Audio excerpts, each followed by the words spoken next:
Pwede namang sabihin niya, oy, sige kayo na nga mga anghel. Di ba, we love to delegate.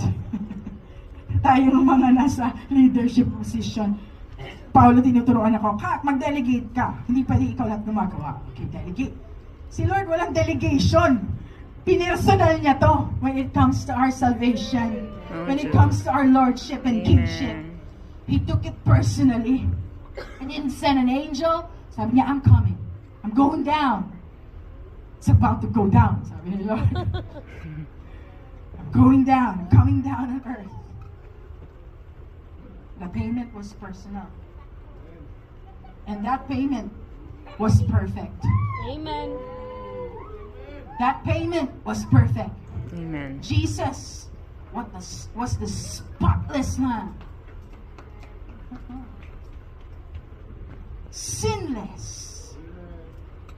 It was divine blood shed for you and for me as a payment for your sin so that you and I could no longer be punished. Amen. Amen. And now we can stand in our new creation identity and say, yeah, I live long and prosper. Amen. Amen. I will rule and reign in this life through the one Jesus Christ. Yes. Amen. I'll be able to stand in my healing. I will never be sick another day in my life. Yes, Lord. In the name of Jesus. It's paid for. Curse has no longer a hold of me. I'm already set free by the blood of the Lord Jesus Christ. That payment, church, was a perfect payment. Amen. That payment was personal. And you know what?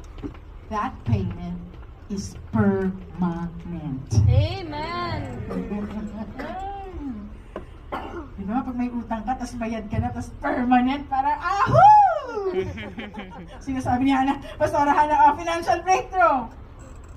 Debt's paid. Come on. Amen. Di ba, pag nakabayad ka, parang,